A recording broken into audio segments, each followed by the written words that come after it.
A fortnight after their surprise win over Limerick, Longford were back in championship action last night. Glenn Ryan's team hoping to take another step on their championship journey. Wexford lost their Leinster semi-final to Meath and arrived in the Midlands as most pundits' favourites to progress to round 3.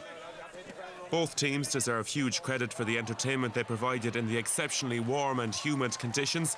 Longford, who were wearing white jerseys, opened the scoring in the 4th minute. Seanie McCormack's effort coming back off the post, J.J. Matthews on hand to send it over. Dual player Lee Chin was an absentee from the Wexford team with a knee injury. The early exchanges were tight, Adrian Flynn tying up the match at 1 point each. Having lost all their league matches, Longford clearly drew heart from the win over Limerick, a point from Seanie McCormack proving that for some teams it's all about championship. John Keegan was on target here as the Midlanders led by 6 points to 2 after half an hour. And they continued to dominate proceedings. The last score of the half from Michael Brady meant it was Longford ahead by 8 points to 4 at half time. Wexford manager Aidan O'Brien surely had harsh words for his team during the break as they made a blistering start to the second half.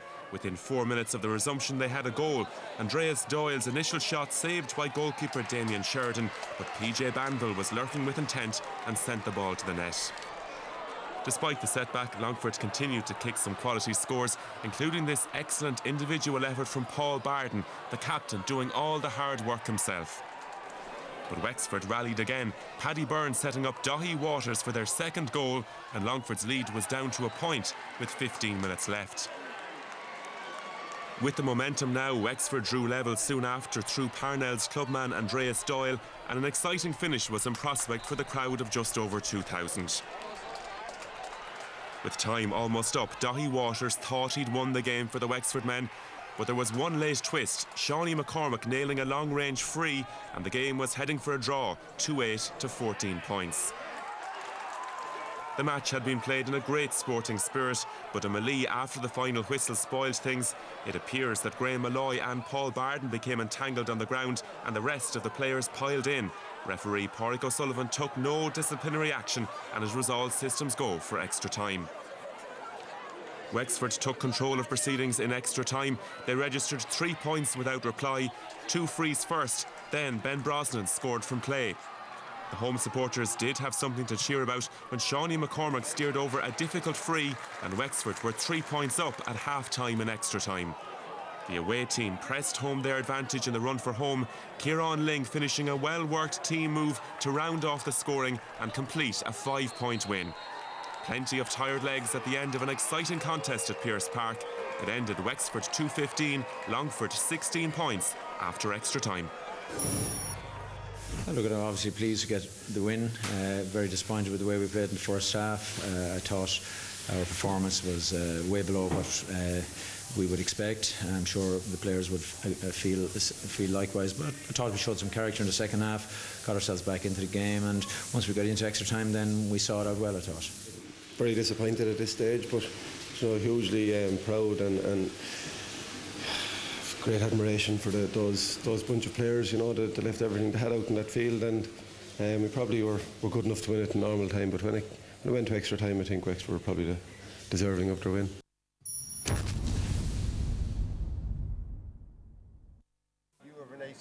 Familiar faces going toe-to-toe on a scorching hot evening in Cavan town, just a few weeks after their Ulster Championship meeting in Enniskillen, which Cavan won by 2 points. This, though, was a match that would be recalled for all the wrong reasons.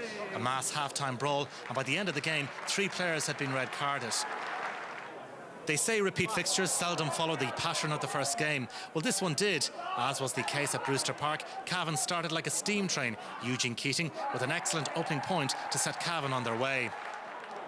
This was the 5th championship meeting between the sides in 5 years, and Cavan continued to settle into a groove, Fergal Flanagan giving them a 2-point advantage. With Fermanagh struggling to get a foothold, Cavan continued to dictate, midfielder Damien O'Reilly with his kicking boots in good working order. 3 points to no score to Cavan. In the Enniskillen clash, it took Fermanagh until the 26th minute to land their first score, but they raised a white flag in the 11th minute. Sean Quigley with a fine point. But then Cavan struck for a goal that knocked the stuffing out of Fermanagh. Two of Cavan's finest combining. Cian Mackey has been excellent this season, and he showed great vision to pick out Martin Dunn, and the Cavan Galesman did the rest. A composed finish to put Cavan in the box seat, 1-3 to a point. And Cavan managed to keep the Irnsiders at arm's length. Ronan Flanagan put them 6 clear 5 minutes before half-time.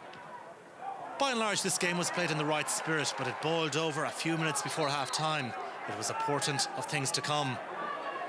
When these two sides met in the league in March, referee Michael Duffy issued 4 reds and 13 yellows, and he was a busy man again at Kingspan Breffni Park, dishing out the cards. Right on the blow of half-time, it all got out of hand again. A mass brawl broke out. It wasn't helped by the fact that mentors from both sides spilled onto the pitch. All very unseemly. The atmosphere threatened to turn nasty. Eventually it calmed down. The players headed for the dressing rooms separately. Before the start of the second half, Michael Duffy took action. A straight red card for Sean Quigley. Further sanctions followed, with Cavan selector Anthony Ford banished from the dugout, and he was quickly followed by the Fermanagh water carrier Lorcan Martin.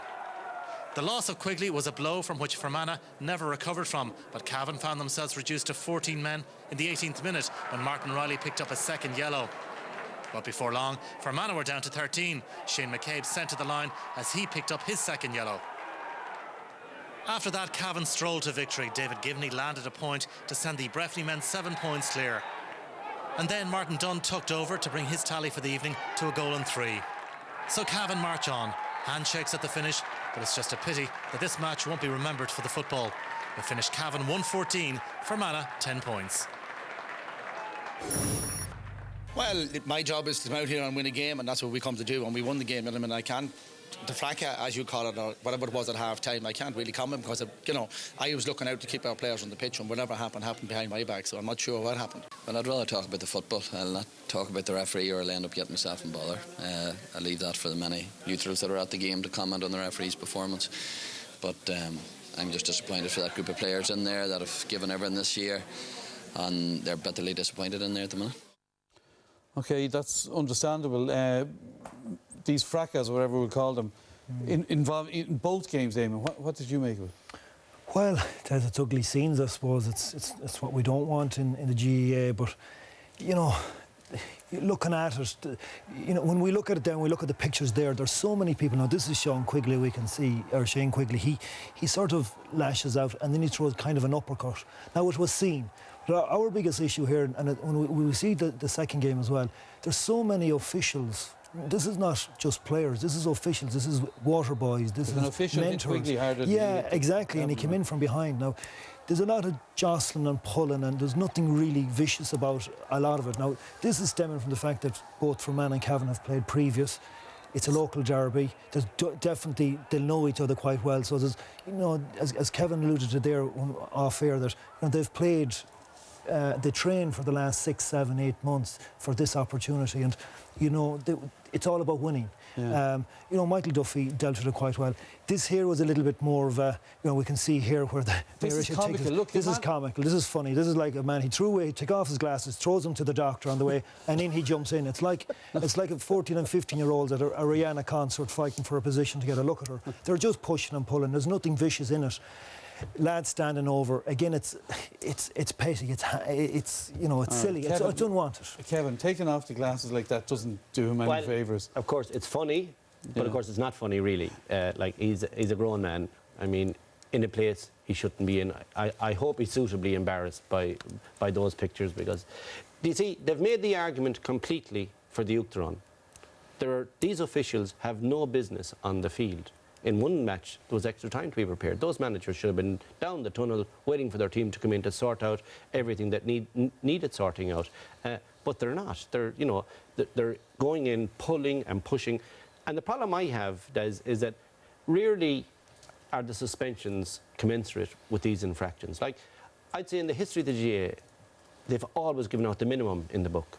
Because it's a kind of a soft underbelly we have when it comes to indiscipline. It's the last great challenge. I said that to you this afternoon. Yeah. For some reason, we don't seem to have the drive to take this on and get it out of our game. Like, there's 3 major matches this weekend, and they're the pictures that are going out to the country. Like, the optics are shocking, as Eamon